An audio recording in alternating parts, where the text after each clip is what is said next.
자, 이번 영상에서는 불확실성화의 의사결정, 이제 좁은 의미의 불확실성화의 의사결정에 대해서 자세히 다뤄보도록 하겠습니다. 그래서 앞에 예제 3-1을 다시 한번 생각을 해보겠습니다. 앞에 예제는 요 예제였어요.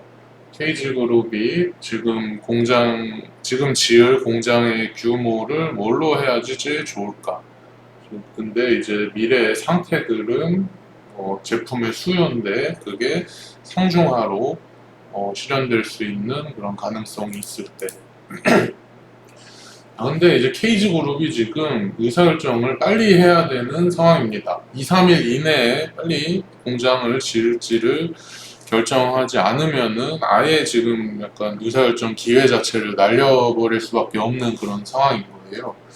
그래서 지금 시장 조사 같은 걸 해가지고 그 미래의 각 상태들의 실현 확률이 어떻게 될지를 추정하는 그런 거를 지금 할 수가 없고, 일단 확률 분석을 하지 않고 그냥 의사결정을 하기로 결정을 한 그런 상황입니다.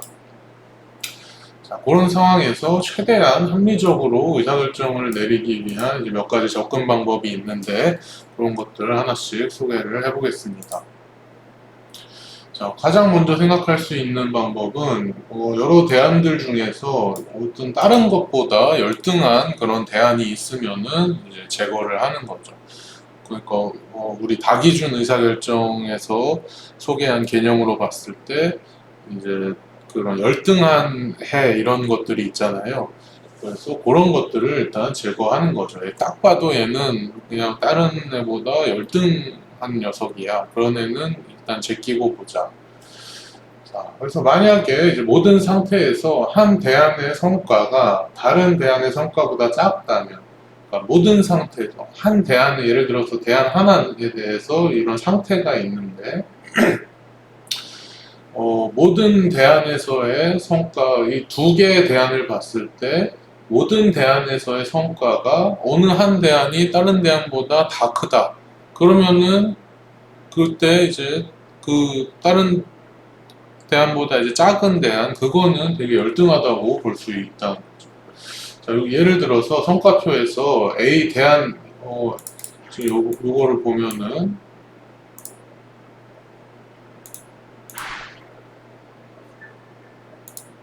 자, 요 대안 4를 보면은, 얘 이제 성과를 보면은, 어떠한 상황에서도, 그러니까 상황이라기보다 어떠한 상태에서도 대안 A3의 성과보다 작거나 같다 이거예요.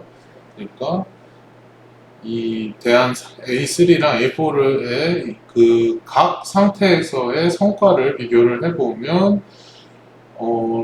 상태가 상으로 됐을 때, 그러니까 시장 수요가 상일 때는 똑같은 성과, 시장 수요가 중일 때는 A3가 더 큰 성과죠. A4는 그때 마이너스 30, 그러니까 30억 원의 손실이고, 그리고 수요가 낮은 수요, 하일 때는 둘 다 손실이긴 한데, A4가 더 큰 손실이고, A3는 그거보단 적은 손실이니까, 이 미래 상태가 뭘로 실현되는지 간에, A3는 A4보다는 다 좋은 성과를 얻을 수가 있다.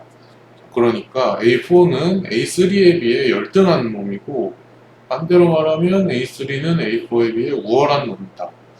근데 우리가 열등한 대안을 선택할 이유는 없으니까요.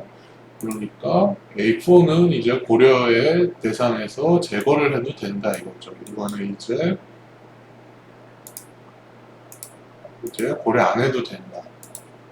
자, 그래서 대안 A4를 제거하고 남은 대안 A1, A2, A3 사이에는 근데 이제 우월 관계가 지금 성립하지가 않습니다. 그러니까 어떤 상황에서는 뭐 대안 뭐가 좋고 어떤 상황에서는 대안 뭐가 좋고 이제 그런 게 있다는 거죠. 유식한 말로 이럴 때 이제 파레토 최적해다라고 말할 수도 있겠죠. 얘네들은 각각. 자, 그래서 이런 경우에는 어떤 의사결정 과정이 가장 합리적일까? 그에 대해서 단 하나의 명백한 답을 지금 도출하는 것은 아직은 어려운데요. 그러니까 이런 상황에서 A1, 2, 3 중에 뭐가 제일 좋을까? 그냥 밑도 끝도 없이 그냥 뭐가 제일 좋아 이랬을 때 단 하나의 명백한 답은 지금 도출하기가 어려운데, 여러 이제 학자들이 몇 가지의 체계적인 의사결정 방법을 다양하게 제시를 하고 있어요. 그러니까 사실 몇 가지의 그 의사결정 기준을 제시를 하는 건데, 이제 그 각각의 기준들은 다 이제 나름의 관점에서는 뭐 그럴듯하네, 약간 할 수 있는 그런 것들을 학자들이 제시를 했다는 거고, 그래서 맥시맥스 기준, 맥시민 기준, 프루비츠 기준, 미니맥스 후회 기준, 이거는 미니맥스 후회, 요게 이제 한 단어라고 보면 돼요. 마지막으로 라플라스 기준이라는 이렇게 하나, 둘, 셋, 넷, 다섯 가지의 의사결정 기준이 있습니다. 그래서 맥시맥스 기준부터 살펴보면 이거는 사실 낙관주의자의 의사결정이라고 보면 돼요. 그러니까 의사결정자가 엄청난 낙관주의자다. 그 요새 말로는 이제 원형적 사고라고 할 수도 있는데, 그럴 때 옵티미스트, 낙관주의자가 영어로 옵티미스트니까 하고, 그때 적용할 수 있는 방법인데, 낙관주의자는 뭐냐면 자기가 한 대안을 선택을 했을 때 그 후의 상태는 언제나 나한테 가장 좋게 실현이 될 거야 라고 생각하는 그런 분을 얘기를 하는 거죠. 예를 들어서 예제 3-1의 상황에서 낙관주의자는 내가 대안 A를 선택을 하면 그때 지금 미래 상태 3개 중에서 제일 좋은 상태 S1, 이게 지금 50, 30, 10 중에 제일 좋으니까 이게 실현될 거다. 그래서 내가 A1 고르면은 그때 미래 상태가 S1으로 실현돼서 나는 이 3개 중에 제일 큰 이득인 50억을 벌 거야 라고 생각을 하는 거고, 마찬가지로 내가 A2를 고른다면 그때 미래는 또 뭐 이렇게 S1이 돼가지고 나는 그 100억을 반드시 벌 거야. 뭐 내가 A3를 선택하면은 미래가 또 나한테 항상 좋게 실현이 돼서 나는 400억을 벌 거야. 이렇게 이제 기대하는, 이렇게 생각하는 분을 낙관주의자라고 한다. 그러면은 그런 경우에는 사실 뭘 선택해도 나한테 그 실현될 수 있는 것 중에 제일 좋은 게 실현이 될 테니까, 그러면은 이런 여기에 있는 것들 중에 사실 제일 좋은 값은 사실 이 값이잖아요.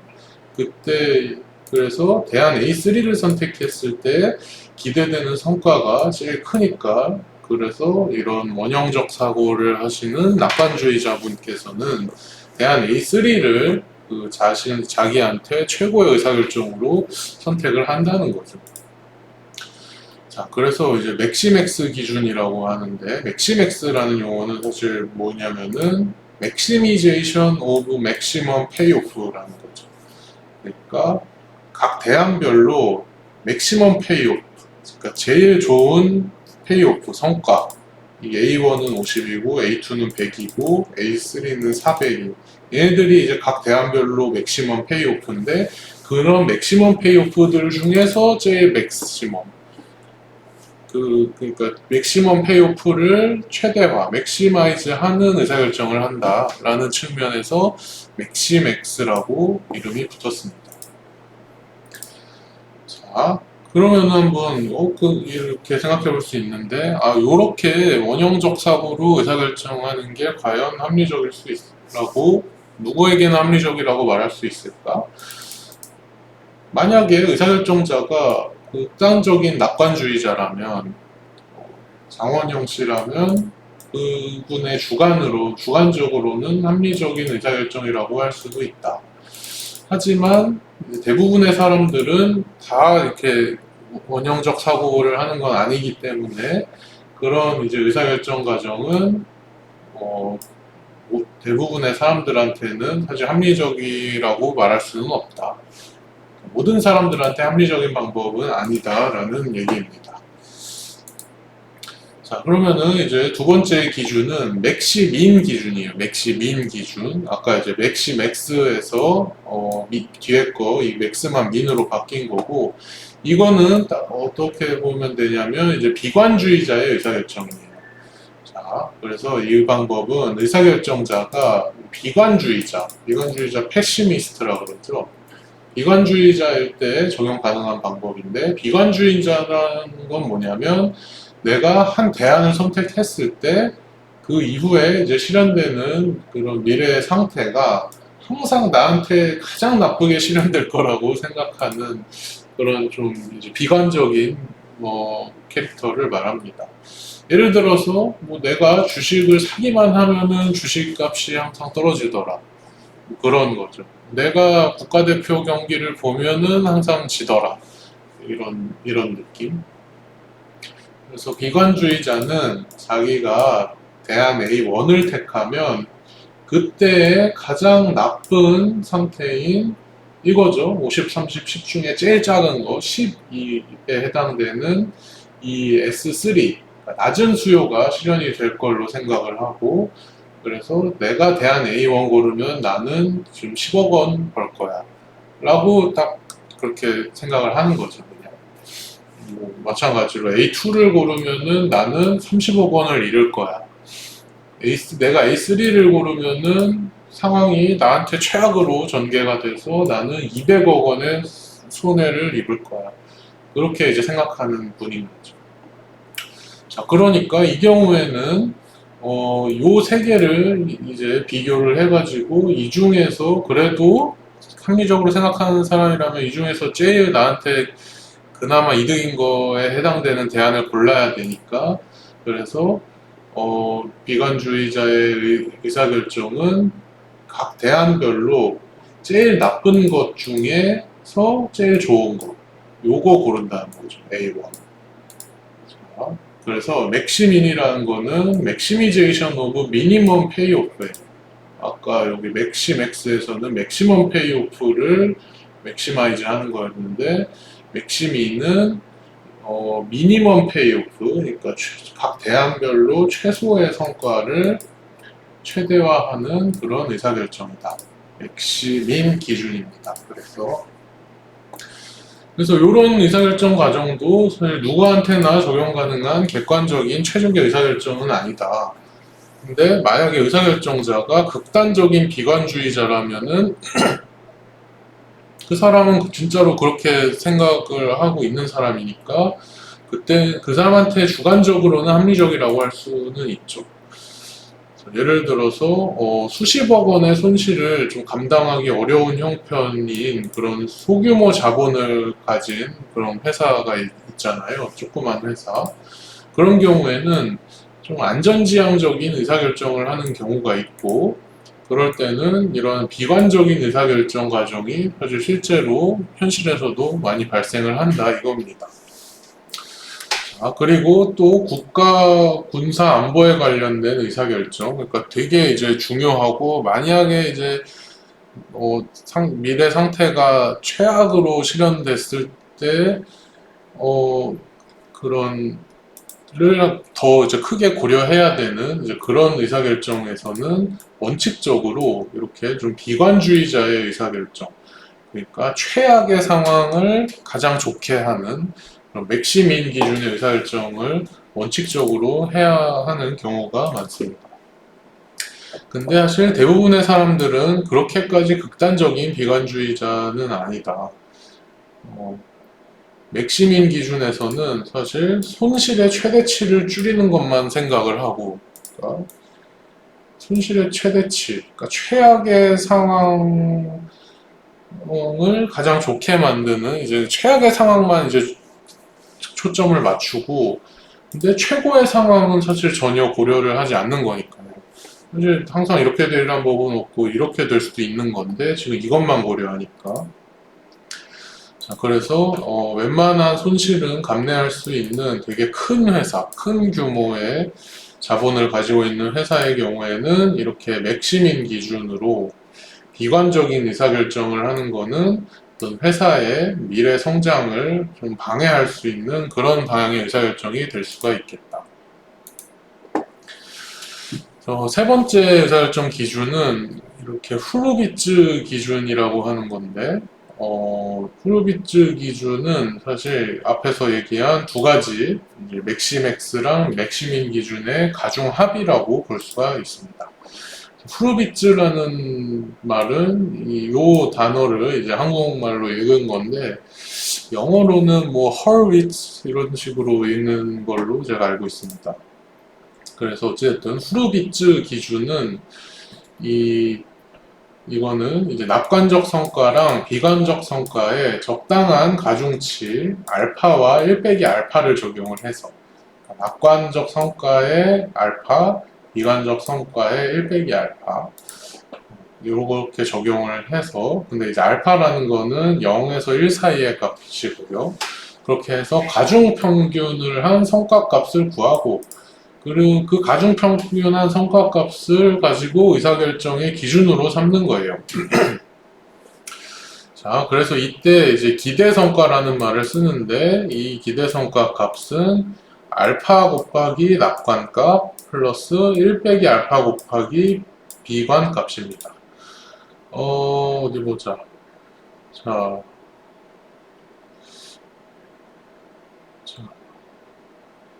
그래서 구체적으로 여기서 어떻게 계산하는지는 여기 내가 계산을 해놨는데 조금 이따 얘기하고, 여기 순서대로 좀 얘기해보자면, 이런 식으로 하는 이유는 뭐 대부분의 의사결정자가 뭐 극단적인 낙관주의자나 극단적인 비관주의자라기보다는 그 중간 어딘가에 속해 있는 경우가 많으니까요. 그래서 이제 여기에서 쓰이는 이렇게 가중치를 줄 때 쓰는 알파 값을 우리가 낙관주의 계수라고 부릅니다. 그래서 극단적인 낙관주의자는 알파는 1 이렇게 해가지고, 지금 알파라는 게 낙관적 성과에 대한 가중치니까 극단적인 낙관주의자는 알파가 1인 사람이고, 극단적인 비관주의자는 이제 알파가 0인 사람인 거고요. 자, 그래서 한번 예시로 알파가 0.6인 사람, 이 사람은 한 60% 정도는 낙관주의자고 40% 정도는 비관주의자인 그런 뭐 사람이에요. 뭐 평범한 사람이라고 할 수 있죠. 뭐 비슷하니까. 그래서 알파는 0.6인 사람이 후르비츠 기준을 적용해서 의사결정을 하면은, 지금 대안 A3를 선택한다고 하는데 어떻게 된 거냐면은, 이런 성과표에 맨 오른쪽에다 열 하나 추가해서 그 알파 값을 적용한 기대 성과 값을 계산을 해요. 자, 그래서 이 알파라는 게 이제 사실 낙관 값에 대한 그 가중치니까, 지금 A1을 선택했을 때 가장 낙관적인 상황은 이거잖아요. 지금 요 수요가 상으로 실현돼서 50억 원을 버는 상황. 그래서 이 50억 원에다가 그 낙관주의 계수 알파 0.6을 곱해주고, 그리고 이제 1 빼기 알파는 비관주의, 사실 비관주의 계수라고 할 수 있으니까, 비관주의자는 최악의 상황, 지금 이게 될 거라고 생각하는 사람이니까, 그 비관적 성과 10억 원에다가 그 사람의 이제 비관주의 계수 1 빼기 알파 0.4를 곱해서 이렇게 더한 거죠. 그러니까 딱 이거죠. 낙관적 성과 50과 비관적 성과 10에다가 그 낙관주의 계수 알파와 그리고 1 빼기 알파, 그러니까 비관주의 계수라고 할 수 있겠죠. 0.6은 낙관주의 계수고 0.4는 뭐 비관주의 계수고, 그걸 곱해서 가중합한 값. 그게 이제 그 후르비츠 기준에서 알파 0.6일 때의 대안 A1에 대한 기대 성과다. 자, 그런 식으로 A2, A3도 다 하면 돼요. 여기서는 100에다가 0.6 곱하고 마이너스 30에다가 0.4 곱해서 더해줬을 때 48억이 되고, 여기서는 400에다가 0.6 곱하고 마이너스 200에다가 0.4 곱해서 더해가지고 160억 원이라는 기대성과가 돼서, 그러면은 이제 기대성과를 최대화하는 의사결정을 해야 될 테니까, 그래서 그 결과 알파가 0.6인 사람의 후르비츠 기준의 최고의 의사결정은 대안 A3를 선택을 하는 것입니다. 후르비츠 기준을 적용한 의사결정은 맥시맥스 기준이나 맥시민 기준처럼 이제 극단에 치우치지는 않게 해준다라는 그런 장점이 있는데, 근데 단점은 뭐냐면 그 낙관주의 계수 알파가 뭐가 제일 적당한 값인가, 그거 결정하는 게 사실 용이하지는 않다. 그런 단점이 있습니다. 자, 그리고 프로비츠 기준은 각 대안의 최대 성과랑 최소 성과만 의사결정에 반영하고, 그 중간에 있는 성과는 사실 전혀 고려를 안 해요. 이 중간에 있는 거는 전혀 고려를 안 해요. 그래서 이제 후르비츠 기준을 적용한 의사결정도 사실 객관적으로 합리적인 의사결정이라고 보기는 어렵다 이거죠. 모든 사람들이 다 동의할 만한 합리적인 객관적인 의사결정은 아니다. 왜냐면 사실 미래는 이렇게만 되는 것도 아니고 이렇게만 되는 것도 아니고 사실 이렇게 될 수도 있는 건데, 이 가능성을 전혀 염두에 두고 있지 않으니까. 자, 그렇게 해서 맥시맥스 기준, 맥시민 기준, 후르비츠 기준까지 얘기를 했고, 이제 네 번째 기준으로는 미니맥스 후회 기준이라는 거를 얘기를 해보겠습니다. 그래서 아까 얘기했지만은 이 미니맥스 후회, 여기까지가 이제 하나의 단어라고 보면 돼요. 미니맥스 후회 기준. 그래서 예를 들어서 의사결정자가 성과표에서 대안 A1을 선택을 했는데, 지금 아래 성과표라기보다 그냥 성과표, 여기 오른쪽 위에 있는 게 그 원래 성과표입니다. 그래서 대안 A를 선택했는데 지금 상태가 S1이 돼가지고 50억 원의 이익을 얻은 경우를 한번 생각을 해보겠습니다. 그러니까 의사결정자가 대안 A1을 선택했는데 미래가 S1으로 실현이 됐어. 그래서 50억 원을 얻었다. 지금 딱. 자, 근데 이 경우에 만약에 이 의사결정자가 뭐 KG그룹이라고 해도 되고 뭐 안 해도 그냥, 어차피 우리 예제에서 의사결정자가 KG그룹이라고 했으니까, 아무튼 의사결정자가 이제 상태가 S1으로 실현될 거라는 그런 미래를 미리 알고 있었다면, 그러면은 당연히 대안 A1 안 하고 A3 했겠죠. 대안 A3를 선택해서 400억 원을 얻을 수 있으니까. 그러니까 미래 이거를 이렇게 될 거라는 걸 미리 알면은, 그러면은 당연히 이 세 개 중에 제일 큰 거를 가져다 주는 요거를 선택을 했을 거잖아요. 근데 미래가 어떻게 될지 모르니까 만약 이거 했는데 이제 이거 될 수도 있으니까, 그래서 자기가 막 이렇게 열심히 짱구를 굴려가지고 뭐 어쨌든 요거를 골랐는데, 근데 미래가 이걸로 실현됐다 이거지. 자, 그러니까 이 경우는 상태를 정확하게 알지 못하기 때문에 이제 400억 원을 얻을 수도 있었던 거를, 사실 400억을 벌 수도 있었는데 50억만 번 그런 상황이기 때문에, 이런 경우에 그 차액 400억에서 50억 뺀 그 350억 원을 우리가 기회손실 비용이라고 얘기를 하거나, 또는 짧게 그냥 후회라고 얘기를 합니다. 자, 그래서 그거랑 유사한 논리로 이제 각 대안과 상태에서 다 기회 손실 비용을 뭐 다 이제 구할 수가 있겠죠. 어디 보자. 그래서 요 밑에 있는 표가 요게 이제 제가 다 구해 놓은 그런 표입니다. 이거는 점선으로 하지 말고 그냥 실선으로 하는 게 맞는 것 같고. 자, 그러니까 지금 우리가 방금 구체적으로 얘기한 경우 이 경우였잖아요. A를 1을 선택했는데 미래가 S1이 실현돼서 400억 벌 수 있었던 걸 50억밖에 못 번 경우, 그래서 400억 빼기 50억 해서 350억이 된 거고요. 그럼 A2인 경우도 한번 살펴보면은, 내가 A2를 선택을 했는데 미래가 S1으로 실현됐어. 그러면은 100억 번 거잖아요.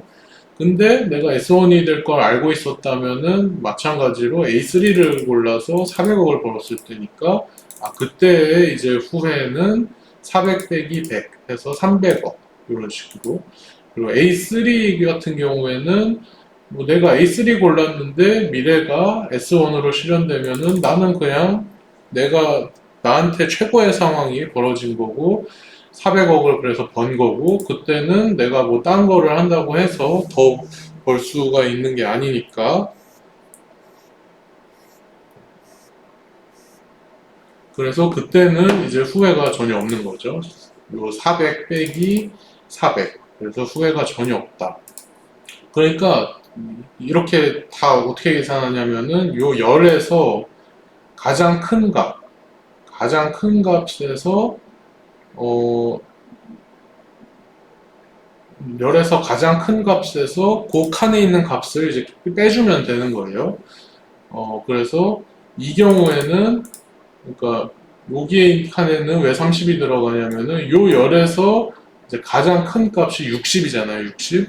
60에서 그 칸에 있는 값 30을 빼준 걸 여기다 넣어준 거고 이거는 요거는 60, 이 셋 중에서 제일 큰 가 60에서 그 칸에 있는 가 60을 뺀 거니까 0이고 밑에 거는 이 셋 중에서 제일 큰 가 60에서 여기에 있는 값 0을 뺀 거니까 60이고 그런 식으로 다 이렇게 채울 수가 있습니다. 네. 그래서 이렇게 밑에 표는 이제 요 이게 이제 원래 그 성과표인데 요거는 요 주황색 셀에다가 내가 그 기회손실 비용 또는 후회 값을 다 계산을 해 놓은 거예요. 자,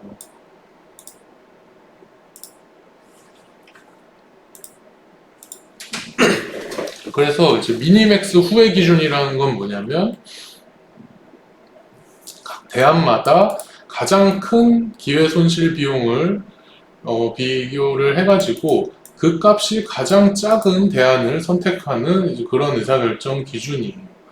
자, 그러니까 이렇게 그 저기 후회표가 있을 때 여기서 이제 미니맥스 후회 기준으로 의사결정을 하는 방법은 뭐냐면은 그러니까 요 각 대안마다 여기에 이제 그 후회 값들이 있는데 후회를 이제 좀 최소화하고 싶은 거죠. 그러니까 여기서 제일 큰 후회가 이거고 지금 A2에서 제일 큰 후회 값이 이거고 A3에서 제일 큰 후회 값이 이건데 그때 요 세 개를 비교했을 때 후회라는 거는 적게 할수록 좋은 거니까 그래서 제일 작은 값인 210 요거에 해당되는 대안인 A3를 선택을 하는 게 이제 미니맥스 후회 기준이다.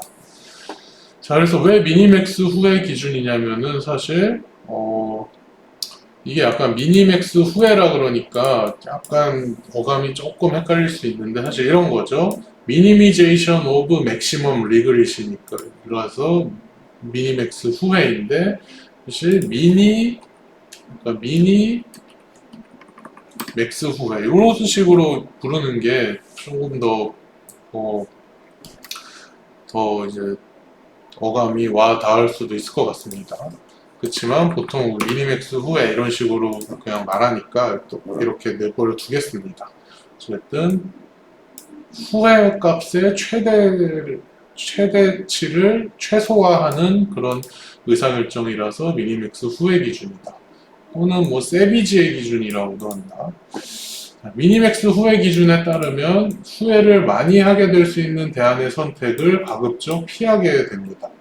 근데 사실 이 기준에도 맹점이 있는데 예를 들어서 기회손실 비용이 그 모든 가능한 대안들의 성과랑 비교해서 얻어지니까 그러니까 사실 이 기회 손실 비용을 계산을 할 때 요 각 칸에 있는 여기서 칸에 있는 그 후회 값을 계산을 할 때 모든 가능한 대안의 성과랑 비교한다 이거예요. 그러니까 이 모든 대안들 중에 이걸 봐야겠구나. 이 모든 대안들 중에 가장 큰 거랑 사실 비교를 할 수가 있으니까. 그러니까 만약에 이 대안들 중에 실현 가능성이 거의 없는데, 구체적인 확률로 얘기해서 실현 가능성이 막 0.0001%인 그런 이제 대안인데 그게 되게 이제 그게 만약에 실현이 됐을 때 성과가 엄청 커. 그런 거 있을 수 있잖아요. 뭐 로또 같은 거는 당첨될 확률이 되게 낮은데 그게 당첨됐을 때 나한테 얻어지는 성과가 엄청 큰 뭐 그런 대안 같은 거. 그런 거랑 이제 다른 대안을 막 비교를 해야 되니까 그러니까 그런 대안, 그런 로또 같은 대안이 만약에 후보 대안에 포함이 되어 있으면 각 이제 경우에 대한 기회 손실 비용이 막 크게 바뀌어가지고 좀 최적의 의사결정을 내리는데 매우 악영향을 미칠 수 있습니다. 자, 그 다음에는 이제 마지막 기준인데 라플라스 기준입니다. 라플라스 기준은 뭐 멋지게 라플라스라는 이름을 붙이긴 했는데 진짜 별거 아니고 그냥 산술 평균을 내서 그 산술 평균 값이 제일 큰 대안을 고르는 그냥 그런 거예요. 자, 그래서 뭐 길게 얘기할 필요는 없을 것 같고 요 표에서 오른쪽에 열 하나 추가해가지고 요 세 개의 산술 평균을 구하는 거죠. 그냥 이거 더하기 이거 더하기 이거 나누기 3 그렇게 해서 30이 나오고 이거 더하기 이거 더하기 이거 나누기 3 해서 43.3 정도가 나오고 A3에서는 또 66.7 정도가 나오는데 그게 제일 큰 A3를 고르는 이제 그게 그냥 라플라스 기준에서 의사결정입니다. 그래서 이 라플라스 기준이라는 거는 사실 대놓고 말은 안 했지만은 이제 그 저변에 깔려 있는 전제가 모든 상태들의 실현 가능성이 똑같을 거야라는 생각을 하고 있는 거죠. 이 세 개의 대안이 있으면 이게 3분의 1의 확률로 실현될 거고 이것도 3분의 1의 확률로 될 거고 이것도 3분의 1의 확률로 될 것이다. 그렇게 은연중에 가정하고 있는 거죠.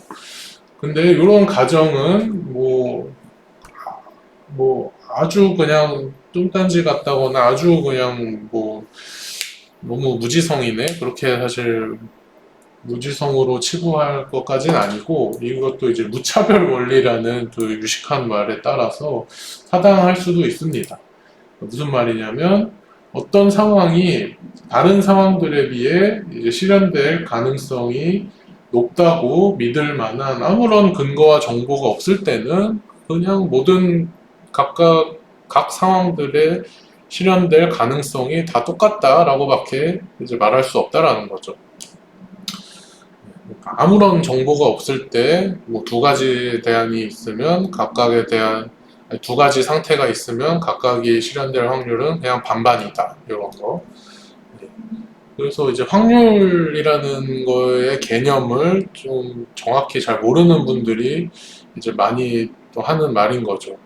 야, 뭐 어차피 뭐 승부는 이기거나 지거나 그냥 항상 반반 아니야? 뭐 이런 식으로 얘기하시는 분들이 있잖아요. 우리 산업공학을 전공한 분들은 그런 분이 별로 없을 텐데 이제 확률에 대한 개념을 잘 모르시는 분들은 그런 식으로 얘기하기도 하죠. 근데 그렇지 않죠, 사실. 우리가 어떤 사건에 대한 정보를 알고 있으면은 그걸 통해서 어떤 사건이 실현될 확률은 사건 두 개 있다고 0.5, 0.5가 아니라 바뀔 수 있습니다. 자, 근데 이 경우에는 지금 그 어떤 정보가 없을 때는 다 여기다가 3분의 1, 3분의 1, 3분의 1 확률을 두는 게 타당할 수도 있다라고 얘기를 하는 거예요. 자, 근데 이제 현실의 의사결정 상황에서 사실 상태의 실현 가능성에 대한 정보나 근거가 전혀 없는 경우는 사실 거의 없다 이거예요. 예를 들어서 현재 경제가 불황에 있으면은 그런 정보가 있다는 거잖아요. 현재 상태에 대한 정보가 있을 때 내년의 불황일지 호황일지에 대한 그 확률, 그 가능성은 그냥 반반이야 라고 얘기할 수는 없다 이거죠. 어떤 지금의 경제 상태랑 어떤 연관성이 분명히 있을 거라는 거고, 그리고 대부분의 의사결정 상황에서 과거 경험과 데이터에 따른 상태의 실현 가능성에 대한 부분적인 정보는 존재하기 마련이다.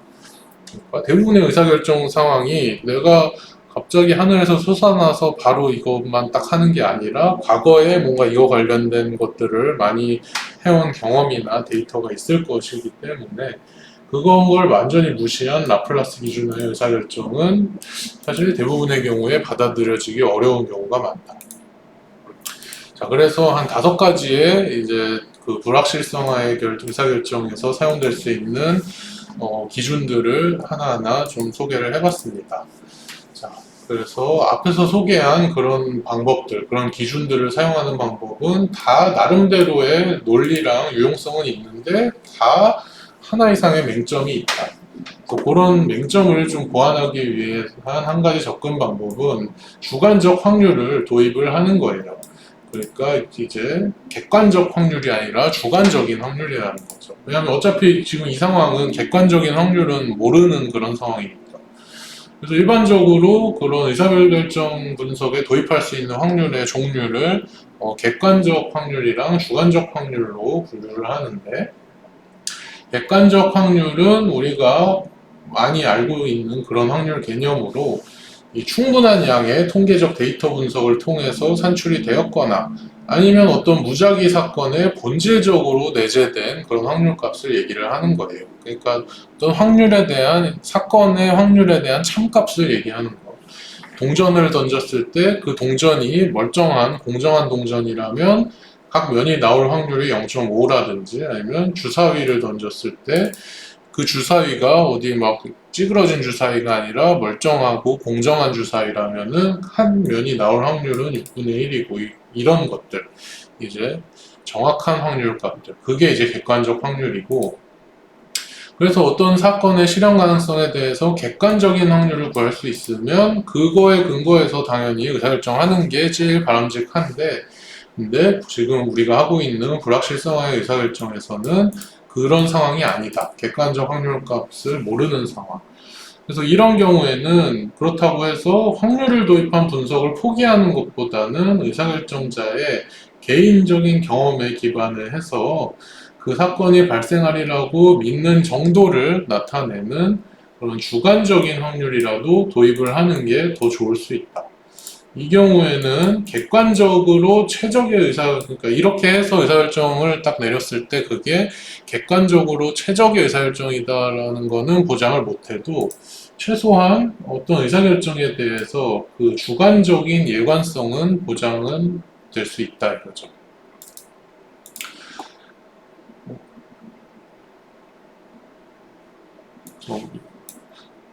요거는 앞에 있는 내용이고, 자, 그래서 이제 주관적 확률이라는 거는 기본적으로 의사결정자의 이제 개인적인 경험에 바탕을 둘 수밖에 없는 건데, 말 그대로 이제 주관적인 확률이니까. 근데 어떤 사람은 주관적 확률이라는 게 공식적인 의사결정에 도입되면 안 된다라고 얘기하기도 합니다. 그래서 이런 사람들을 우리가 객관주의자라고 하는데, 객관주의자, 오브젝티비스트 또는 논 베이지안이라고 하는데, 우리 이제 베이즈 이론에 대한 것도 나중에 얘기를 할 거고요. 이런 사람들은 객관적인 정보만 가지고 할 수 있는 분석을 최대한 다 하고 나서 그 다음에야 주관적인 정보를 고려해야 된다고 얘기를 합니다. 그렇지만 이제 주관주의자들 그리고 서브젝티비스트나 베이지안이라고 이제 영어로 말하는 사람들은 의사결정 문제를 분석하는데 주관적인 추측이나 주관적인 확률이 적극적으로 도입되는 게 매우 바람직하다고 주장을 해요.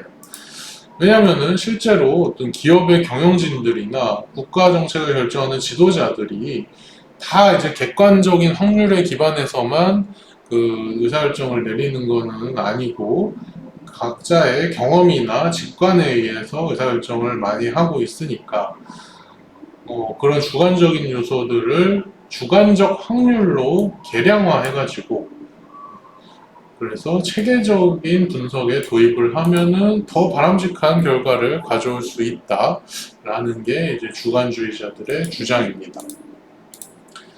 그래서 일단 어떤 그 상태라든지 미래라든지 그런 불확실한 상황에 대해서 주관적인 확률값이 추정이 되었으면 그 후에 의사결정 분석 방법은 결국 어떤 확률을 이용한, 그러니까 확률 분포를 이용했다고 말하는 게 더 좀 와닿을 수 있겠네요. 확률 분포를 이용한 위험화의 의사결정이 되는 거죠. 위험화의 의사결정 아까 얘기했었죠. 자, 예를 들어서 예제 3-1의 상황에서 그 KG그룹의 회장이 과거 20년간 회사를 운영해온 경험과 제품의 품질에 대한 직관에 기반해서 그 제품의 시장 수요가 상중하가 될 확률을 각각 40%, 30%, 30%로 판단을 하고 있다고 가정하면 이게 바로 그 사장이 생각을 하고 있는 주관적인 확률이죠. 자, 만약에 이제 그 회장의 주관적인 확률이 객관적으로도 타당하다라고 하면 이 확률을 이용해서 도출된 의사결정은 객관적으로도 가장 좋은 의사결정이라고 할 수가 있을 것이고, 그렇지만 사장이 추정한 주관적 확률이, 이게 주관적 확률이 객관적으로 항상 옳다고 보장할 수는 없으니까 그 의사결정이 객관적인 최적의 의사결정이라고 우리가 자신 있게 말할 수는 없다. 다만 사장의 어떤 주관적인 생각과는 정확히 일치하는 일관적인 의사결정이라고는 자신 있게 말할 수가 있게 될 것입니다. 자, 그래서 이 다음 영상에서는 그런 이제 확률 분포를 이용한 의사결정, 즉 위험화의 의사결정을 어떤 식으로 하게 되는지 좀 자세히 얘기해 보도록 하겠습니다.